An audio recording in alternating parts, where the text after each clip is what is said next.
All right, back in studio here. Let's turn our attention to the coaching carousel in college football. It's been quite dramatic, some high-profile firings, high-profile openings right now.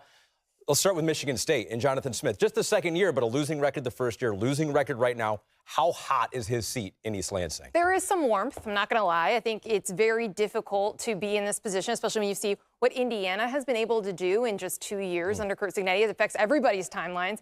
But if I'm looking at this carousel and you're looking at all of these open jobs, including Penn State and Florida, I don't know that I want to get involved in this carousel. There could be a record number of turnover, and it's not going to be enough really good coaches to fill these jobs. And you're not going to be at the top of the pecking order with these coaches and maybe Auburn, Florida State opening as well. So I think you put the money into the roster and maybe you preach some patience, but that's something you have to consider when you think about a carousel like this. I agree with you totally here. I understand the high-profile schools making quick decisions to move on with their coaches. I get that totally. But Michigan State, I'm sorry, I'm not trying to be disrespectful. You're not one of those schools. You're not a high-profile school. He took over a program that was in shambles. Yes. What did everybody expect them to be in the national title conversation this year? So, yes, I would sit here and let this work its way out a little bit. The other thing for me is I'm not exactly sure where the advantage to the midseason firing is outside of getting boosters on board, things of that nature, making fans feel better. Right. But to me, I don't think it gives you a better jump on the candidate pool. Half the time we see